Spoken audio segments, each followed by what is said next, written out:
پھر ہم نے تمہیں سورت دی. ثم قلنا للملائکۃ اسجدوا لآدم، پھر ہم نے فرشتوں سے کہا کہ آدم کو سجدہ کرو. یہ واقعہ سورہ بقرہ میں بھی اللہ نے بیان کیا. جہاں بھی یہ واقعہ بیان ہوا ہے قرآن نے انداز مختلف اختیار کیے ہیں. اس میں ہر دفعہ یہ واقعہ سننے میں ایک نیا لطف آتا ہے، ایک نئی علمی نکات سامنے آتے ہیں. یہ ایک بہت بڑی حقیقت ہے کہ انسان کی ابتدا کیسے ہوئی، اور دنیا اس میں عقلیں مار رہی ہے، دماغ استعمال کر رہی ہے. ہم دنیا میں کیسے وجود میں آئے، سائنسدانوں نے اپنے نظریات پیش کیے. امکان کے درجے میں کوئی بھی مستند بات ابھی تک کسی نے بھی نہیں کی ہے سائنس کی دنیا میں، اور یہ ایسی چیز ہے جس تک سائنس پہنچ نہیں سکتی ہے. یہ اس کا تعلق ہے ہسٹری سے، تاریخ سے، اور ظاہر ہے جب آدم علیہ السلام دنیا میں آ رہے تھے تو کوئی تاریخ لکھنے والا نہیں تھا. قرآن ہمیں بیان کرتا ہے کہ جو انسانیت کی ابتدا ہوئی ہے وہ آدم سے ہوئی ہے، اور ایسا نہیں ہو گیا کہ اتفاق سے ایک انسان بندر سے وجود میں آ گیا ہو. اگر آپ اس نظریے کو مانتے ہیں نا تو آپ کی نظر میں انسان کا تقدس رہتا ہی نہیں ہے، کیونکہ جو اتفاق سے بنی ہوئی چیزیں وہ مقدس نہیں ہوتی. لیکن قرآن نے انسان کے تقدس کو بیان کیا، انسان کے مقدس ہونے کو بیان کیا کہ یہ کوئی اتفاقی حادثے کا نتیجہ نہیں ہے، بلکہ اللہ کے ارادے کا نتیجہ ہے. باقاعدہ پراپر طریقے سے اللہ تعالیٰ نے ارادہ کیا، فرشتوں سے کو بتایا اللہ نے، پھر انسان کو پروٹوکول دیا گیا، فرشتوں کو، جنات کو حکم دیا گیا سجدہ کرو. انہوں نے انکار کیا. جس نے انکار کیا، جس شیطان نے، اس کے کو کیا شدید سزا ملی ہے.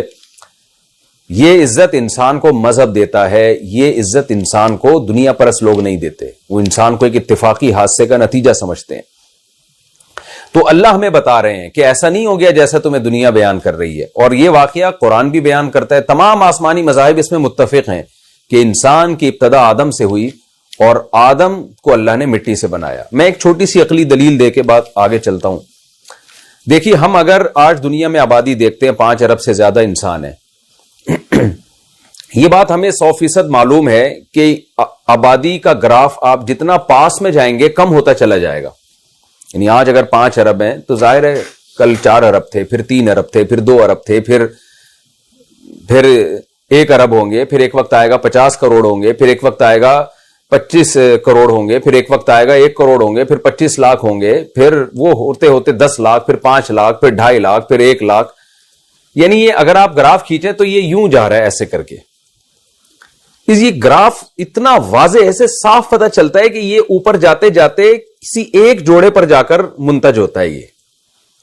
اور یہ کوئی بہت زیادہ پرانا ٹائم نہیں ہے جو یہ عمریں بیان کی جاتی ہیں نا کہ انسان کی ابتدا 5 ارب سال پہلے کی ہے، 10 ارب سال. یہ سب مشاہدے کے خلاف ہے. اس لیے کہ اگر ہم آبادی کا جو گروتھ کی جو اسپیڈ ہے نا، اس اسپیڈ کو ہم دیکھتے ہیں تو اس اسپیڈ، آج اگر ہم انسان کی پیدائش کی رفتار دیکھتے ہیں تو انسان بالغ ہوتا ہے 15 سال میں. 15 سال کے بعد اگر فوراً اس کی شادی ہو جائے تو 9 مہینے بعد بچہ آ جاتا ہے. بہت زیادہ اگر آپ اسپیڈ بڑھائیں، اور ایک بہت سلو اسپیڈ کا کیا مطلب، ہم فرض کر لیتے ہیں انسانوں کی شادیاں 50 سال میں ہوتی رہی ہیں، اور 50 سال میں ان کی شادی ہوتی رہی ہے، اور اس کے 5 سال کے بعد فار ایگزامپل بچے پیدا ہوئے ہیں، تو یہ اسپیڈ بہت سلو ہو جاتی ہے. ہم فرض کر لیتے ہیں کہ بہت سست رفتاری کے ساتھ یہ نسل انسانوں کی بڑی ہے، تو بھی آپ گراف اگر اوپر کی طرف لے کے جاتے ہیں نا تو یہ 10-20 ہزار سال سے زیادہ پرانا قصہ ہے نہیں. یعنی 10-20 ہزار سال میں 6 ارب کی آبادی ہو سکتی ہے. آپ کہہ سکتے ہیں کہ بھئی ہو سکتا ہے اس سے بھی زیادہ سال گزرے ہوں، اور درمیان میں قدرتی حادثوں کی وجہ سے کروڑوں لوگ مر گئے ہوں. تو یہ بات بھی اس لیے قرین قیاس نہیں ہے کہ جو حادثات انسانوں پر ہوتے رہے، انسانی آبادی تو اب پوری دنیا میں پھیلی ہے. جنگیں ہوئی ہیں، ان سے کتنے فیصد لوگ، پوری دنیا میں جنگوں سے زیادہ 1% لوگ ہلاک ہوئے ہوں گے. پوری آبادی کے 2% لوگ بہت زیادہ ہلاک ہو گئے، کیونکہ انسان پر جب کوئی آفت آتی ہے، کوئی جنگ ہوتی ہے، تو انسان جان بچانے کے لیے وہ علاقہ چھوڑ دیتا ہے. ایسا نہیں ہوتا کہ سارے ہی کٹتے چلے جائیں، بہت کم ایسا ہوا ہے. اور ایسا بھی نہیں ہوا کہ اتنی بڑی قومیں، یہ پہلی جنگ عظیم اور دوسری جنگ عظیم میں بہت زیادہ لوگوں کا نقصان ہوا، لیکن اتنی بڑی بڑی جنگیں جو تلواروں سے نہیں تھی، بموں سے تھیں، توپوں سے تھیں، اس میں بھی دنیا کی آبادی کا 1% بھی ہلاک نہیں ہوا ہے، پوری دنیا کی آبادی کا. تو آپ اس گروتھ ریشو کو اگر اس فلسفے کے تحت اوپر کی طرف لے کر جاتے ہیں نا، تو یہ جو 6 ارب ہیں سمٹتے سمٹتے 10 15 20 بہت زیادہ ہو گئے 50,000 سال آپ لگا لیں، اس میں جا کے یہ ایک اکائی پہ جا کے سب جمع ہو جاتے ہیں. اس میں یہ فرض کر لینا کہ 6 ارب سال پرانے اور 10 ارب سال سے پہلے انسان آیا ہوا، یہ بالکل ایک عقل کے خلاف ہے. تو یہ قرآن کی بات بالکل ٹھیک ہے کہ انسانیت کی جو ابتدا ہوئی ہے نا، یہ ہم جو گراف کھینچتے ہیں تو یہ اوپر انسان پہ جا کے ہی منتج ہوتے ہیں، کسی اور مخلوق پہ جا کے یہ جا کے جمع نہیں ہوتے. تو یہ بات تمام آسمانی کتابوں میں موسیٰ علیہ السلام، عیسیٰ علیہ السلام، ابراہیم علیہ السلام، ان کے سب کے صحیفے جو عہد قدیم اور عہد جدید کے نام سے آسمانی کتابوں میں جمع کیے گئے ہیں، سارے آسمانی مذاہب اس پر متفق ہیں کہ انسان کی ابتدا جس شخصیت سے ہوئی ہے وہ آدم تھے، اور اللہ تعالیٰ کی حکمت نے تقاضا کیا کہ 2 انسان نہیں بنائے، آدم کو الگ مٹی سے، حوا کو الگ مٹی سے بنا کے ان کا ملاپ کیا ہو، ایسا نہیں کیا، بلکہ اللہ تعالیٰ نے حضرت حوا کو بھی آدم سے ہی پیدا کیا تاکہ تمام انسانوں کی جو نسل ہے نا وہ ایک اکائی پہ جا کے جمع ہو، ایک انسان پہ جا کے جمع ہو. وہ 2 پہ بھی اللہ نے یہ نہیں چاہا کہ ماں اور باپ الگ الگ ہو، بلکہ جو عورت ہے وہ بھی اس کی اصل بھی وہ آدم ہی ہو. تو ایک اکائی پہ جا کے یہ پوری انسانیت جمع ہو رہی ہے، وہ آدم تھے. اور اللہ نے پھر اس آدم کو پروٹوکول دیا، اور یہ بتانے کے لیے کہ یہ اصل میں آدم کو نہیں بلکہ آدمیت کو، انسانیت کو عزت دی جا رہی ہے، انسانیت کو پروٹوکول دیا جا رہا ہے. قرآن اس واقعے کو بہت اہتمام سے بار بار بیان کرتا ہے. وَلَقَدْ خَلَقْنَاكُمْ، تحقیق ہم نے تمہیں بنایا، ثُمَّ صَوَّرْنَاكُمْ، پھر ہم نے تمہیں صورت دی.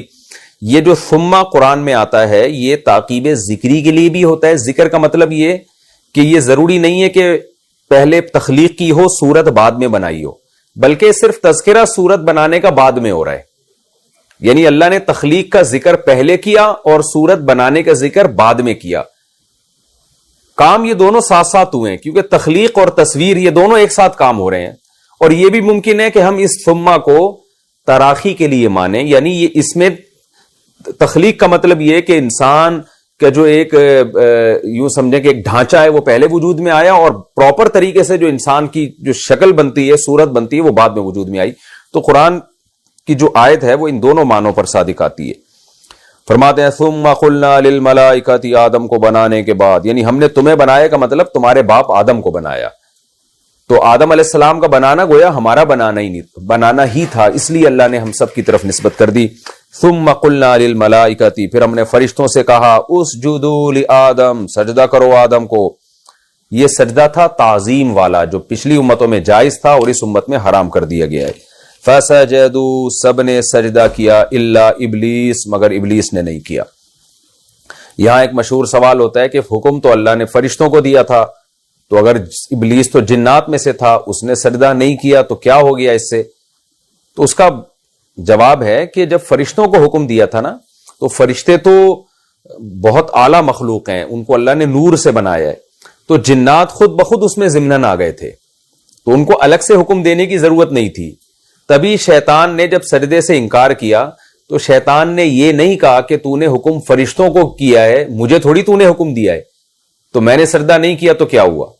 شیطان بھی یہ سمجھتا تھا، جس کا نام ابلیس تھا. شیطان کا نام ابلیس ہے، لقب شیطان ہے، شیطان شیطنت سے نکلا ہے. کہتے ہیں نا بڑا شتونگڑا ہے یہ، شیطنت کا مطلب سرکشی.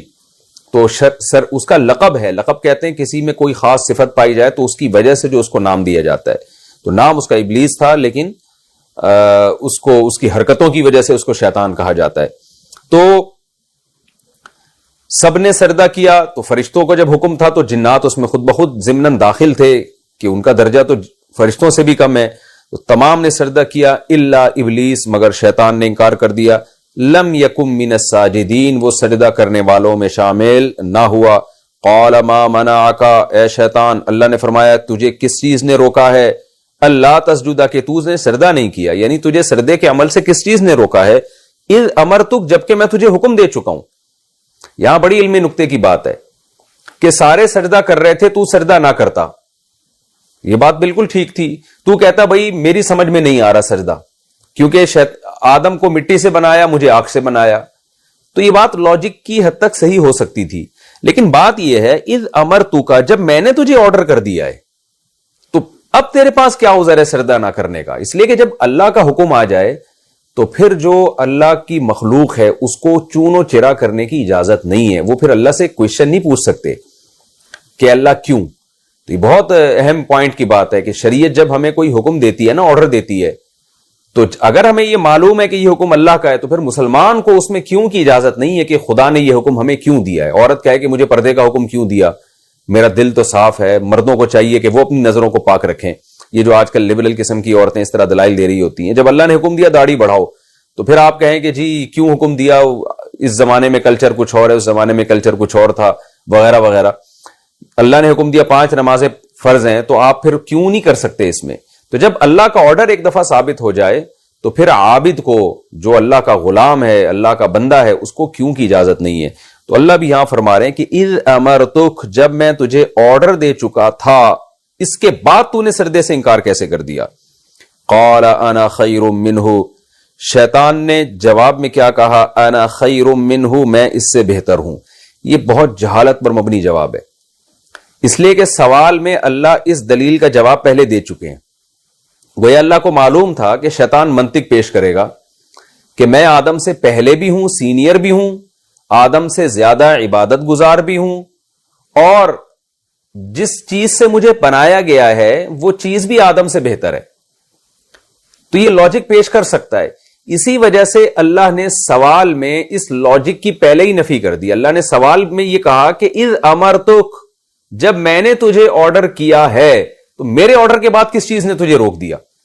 یہ اللہ کا جو کلام ہے نا, یہ اس میں یہ جو اذ امرتک کے لفظ کو ایڈ کیا گیا ہے, یہ ایڈیشن تھی ہی اس وجہ سے کہ اللہ شیطان کے لیے تمام قسم کے دلائل کا راستہ بند کر رہے تھے کہ خدا کے حکم کے بعد تجھے اجازت نہیں ہے کہ تو یہ کہے کہ میں بہتر ہوں. لیکن شیطان نے وہی جہالت کی اور گویا اللہ کے حکم کو ویلیو نہیں دی. اس نے, شیطان نے یہ نہیں کہا کہ اے اللہ تیرا حکم تھا مگر میں سمجھا تھا کہ صرف فرشتوں کو حکم ہے, تو نے صراحتاً مجھے تو آرڈر نہیں کیا. یہ نہیں کہا شیطان نے, بلکہ شیطان نے وہی جہالت کی کہ اس نے دلائل دینا شروع کر دیے. قال انا خیر منہ, وہی جہالت کی جس کا اللہ نے سوال میں راستہ بند کر دیا تھا. قال انا خیر منہ, میں اس سے بہتر ہوں. خلقتنی من نار, تو نے مجھے پیدا کیا ہے آگ سے. وخلقتہ من طین, اور تو نے اس کو پیدا کیا ہے مٹی سے. دیکھیں یہ مان بھی رہا ہے کہ یہ بھی اللہ نے کیا ہے, تو خود یہ دلیل کتنی غلط ہے کہ بھئی اگر تجھے آگ سے پیدا کیا ہے تو خود تھوڑی تو آگ سے پیدا ہوا ہے, یہ بھی تو اللہ نے کیا ہے نا. تو جس اللہ نے آگ سے تجھے پیدا کیا اس اللہ کا احسان ہے, تو اس کے احسان کا تقاضا یہ ہے کہ اللہ جو تجھے کہہ رہا ہے وہ تو کر. یہ ایسے ہی ہے کہ جیسے ایک شخص کسی فقیر کو 5000 کا نوٹ تھما دیتا ہے اور پھر اس سے کہتا ہے کہ اس غریب کو تو اس میں سے 100 روپے دے دے, اور مالدار جس کو 5000 فقیر کو دیے وہ کہتا ہے کہ میں اس کو نہیں دوں گا, یہ تو غریب آدمی ہے, میں غریبوں پہ احسان نہیں کروں گا, یہ پیسہ میرا ہے. تیرے پاس کہاں سے آیا؟ وہ اعتراف کر رہا ہے کہ تو نے دیا ہے. تو بھائی جب تم اعتراف کر رہے ہو کہ آپ نے مجھے یہ پیسہ دیا ہے, اس کا مطلب یہ کہ یہ میرا نہیں ہے, یہ تو آپ کی بھیک ہے, آپ جہاں کہیں گے میں وہاں خرچ کروں گا. تو آپ دیکھیں تکبر کی وجہ سے شیطان کا کیسا دماغ خراب ہوا کہ وہ اللہ سے کہہ رہا ہے خلقتنی, اعتراف کر رہا ہے تو نے مجھے آگ سے بنایا, تو یہ تو تیرا احسان ہے. اگر تو نے مجھے اچھی چیز سے بنا دیا تو احسان کا تقاضا تو یہ ہے کہ تو جہاں کہے گا میں وہاں سجدہ کروں گا. لیکن انسان کی عقل تکبر سے, حسد سے, جیلسی سے خراب ہو جاتی ہے. خلقتنی من نار, تو نے مجھے آگ سے بنایا. وخلقتہ من طین, اور تو نے اس کو مٹی سے بنایا. قال, اللہ نے فرمایا فاہبط منہا, تو پھر یہاں سے اتر جا. حبوط کہتے ہیں بلندی سے پستی کی طرف آنا. تو چونکہ اللہ کے دربار سے نکلنا یہ بلندیوں سے پستی کی طرف آنے کے مترادف ہے, اس لیے اللہ نے اس کے لیے حبوط کا لفظ استعمال کیا کہ تو بلندی سے ذلت کی طرف چلا جا, نکل جا یہاں سے. دیکھیں یہاں اللہ نے بھی اس کی دلیل کا جواب نہیں دیا کہ ہاں یہ میں مانتا ہوں کہ جی میں نے تجھے آگ سے پیدا کیا اور اس کو میں نے مٹی سے پیدا کیا, لیکن چونکہ میرا آرڈر ہے تو احسان کا تقاضا یہ ہے کہ میرے آرڈر کو تو پورا کر. یہاں اللہ نے جواب نہیں دیا, اس لیے کہ جو بات بہت واضح ہوتی ہے نا اس کے جواب دے کر اس کو پیچیدہ نہیں بنایا جاتا. اللہ نے فرمایا فاہبط منہا, فا یہ نتیجے کے لیے کہ تیری اگر یہ سوچ ہے فاہبط تو نکل جا یہاں سے. یہ فا کا معنی ہوتا ہے اردو میں تو سے. فاہبط منہا, نکل جا یہاں سے. فما یکون لکا, نہیں ہے تیرے لیے یہ بات انت تکبر فیہا کہ اس مقام پہ رہ کے تو تکبر کر، تو اپنی بڑائی بیان کر رہا ہے میرے سامنے. فخرج نکل جا یہاں سے، انک من الصاغرین تو ذلیل لوگوں میں شامل ہو چکا ہے. صاغر صغر سے نکلا ہے، تو رسوا لوگوں میں ہے، ذلیل لوگوں میں، نکل جا یہاں سے. اب دیکھیں اتنی سخت سزا کھانے کے بعد شیطان کو عبرت حاصل ہونی چاہیے تھی کہ میرا پالن ہار جس نے مجھے بنایا ہے، اس نے مجھے حیات اور زندگی دی، وہ بہت غضب میں ہے، مجھے سوری کر لینی چاہیے، مجھے اپنی ندامت اور غلطی کا احساس ہو جانا چاہیے، اس لیے کہ خدا کبھی بھی غلط نہیں ہو سکتا، مخلوق غلط ہو سکتی ہے. لیکن یہاں شیطان کیا کر رہا ہے؟ بجائے معذرت کرنے کے وہ بھی لڑائی پہ اترا ہوا ہے.